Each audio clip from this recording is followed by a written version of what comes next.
Bismillahirrahmanirrahim. Assalamualaikum warahmatullahi wabarakatuh. Kaifa halukum? Bagaimana kabarnya Ananda solih dan solihah? Semoga selalu dalam lindungan Allah Subhanahu wa Ta'ala.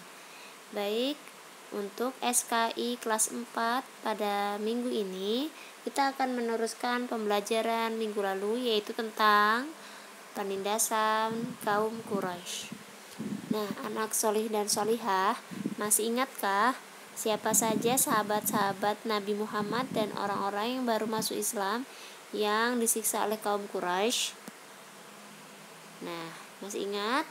Ya, yang pertama kemarin kita sudah belajar tentang Bilal bin Rabah. Kemudian ada Ammar bin Yasir dan keluarganya. Kemudian ada Mus'ab bin Umair. Kemudian ada Khabab bin Ard. Kemudian ada Abu Dzar al-Ghifari, dan yang terakhir ada Zubair bin Awam. Nah, pada pertemuan minggu ini kita akan membahas tentang bagaimana penyiksaan kepada Bilal bin Rabah, ya. Nah, Bilal bin Rabah ini adalah seorang budak. Dia ini adalah budak milik Umayyah bin Khalaf. Siapa dia?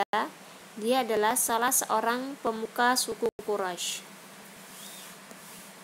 Nah, Bilal ini ternyata sudah masuk Islam. Bilal masuk Islam kenapa? Karena melihat kebenaran yang ada di dalam Islam. Nah, Islam itu memandang sama terhadap semua manusia. Hanya iman dan ketakwaanlah yang membedakan seseorang di hadapan Rabb-nya.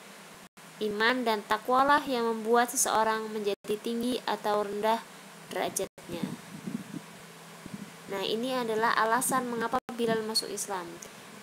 Seperti itu, ya. Nah, setelah Umayyah bin Khalaf ini tahu bahwa Bilal masuk Islam, Umayyah bin Khalaf ini sangat marah dengan keislamannya si Bilal. Bahkan si Bilal dipaksa untuk keluar dari Islam dan kembali kepada ajaran semula. Tapi apa yang terjadi? Bilal kira-kira mau atau tidak? Ya, benar. Bilal menolak dengan keras. Nah, karena Bilal ini menolak, maka pada saat itu Bilal ini diseret ke padang pasir.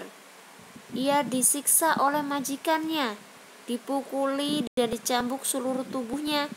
Ia ditelantangkan di padang pasir yang panas, lalu ditindih dengan batu besar sehingga dadanya terasa sangat sesak. Dalam kondisi seperti ini, ia tetap sabar. Umayyah berkata, "Wahai Bilal, keluarlah dari Islam dan kembalilah kepada nenek moyang." Tapi apa yang dikatakan sama Bilal? Dia terus bersabar dan sambil mengatakan, Ahad, ahad, ahad. Maksudnya apa ini? Ahad itu artinya satu, maksudnya Allah itu satu. Seperti itu, ya. Kemudian kezaliman itu dilihat langsung oleh Abu Bakar. Nah, ini adalah Abu Bakar melihat langsung kezalimannya Umayyah bin Khalaf. Kemudian apa yang dilakukan dengan Abu Bakar? Nah, Abu Bakar tidak tahan melihat kekejamannya si Umayyah itu terhadap budaknya. Nah, ia pun segera mengeluarkan uang. Untuk apa? Untuk menebus Bilal. Dan akhirnya si Bilal ini menjadi merdeka. Dia bukan lagi menjadi budak. Nah, kemudian hari Bilal ini menjadi salah seorang sahabat dan pelindung setia Rasulullah Shallallahu Alaihi Wasallam.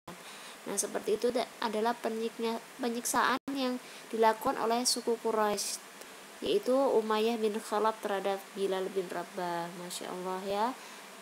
Nah, seperti itu saja materi yang bisa Umi sampaikan pada pembelajaran minggu ini. Nah, kita akan lanjut ke pembahasan LK, ya. Anak soleh dan solihah bisa buka LK-nya. Kita lihat soalnya, ya. Di sini ada 4 soal. Yang pertama, siapa tuan majikan Bilal bin Rabah? Yang kedua, mengapa Bilal masuk Islam? Yang ketiga, bagaimana siksaan yang diterima Bilal setelah masuk Islam. Dan yang keempat, siapa yang membebaskan Bilal? Nah, ini adalah jawabannya. Umayyah bin Khalaf ini adalah majikannya si Bilal. Kemudian, mengapa Bilal masuk Islam? Seperti Umi jelaskan tadi ya, karena melihat kebenaran yang ada di dalamnya, yaitu Islam memandang sama terhadap semua manusia. Kemudian, bagaimana siksaan yang diperolehnya? Ia dipaksa oleh majikannya, dipukuli dan dicambuk seluruh tubuhnya. Ia ditelentangkan di padang pasir yang panas, lalu ditindih dengan batu besar sehingga dadanya terasa sangat sesak. Nah, ini adalah penyiksaan yang diterima oleh si Bilal. Kemudian siapa yang membebaskannya? Yaitu Abu Bakar ya.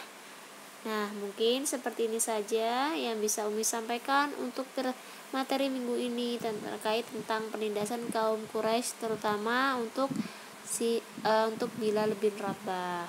Insyaallah pada pertemuan selanjutnya kita akan lanjut ya tentang Ammar bin Yasir dan keluarganya. Nah, mungkin seperti itu saja yang bisa Umi sampaikan. Jika ada kekurangan, Umi mohon maaf, dan kepada Allah Umi mohon ampun. Tetap semangat ya dalam belajar. Umi akhiri. Wassalamualaikum warahmatullahi wabarakatuh.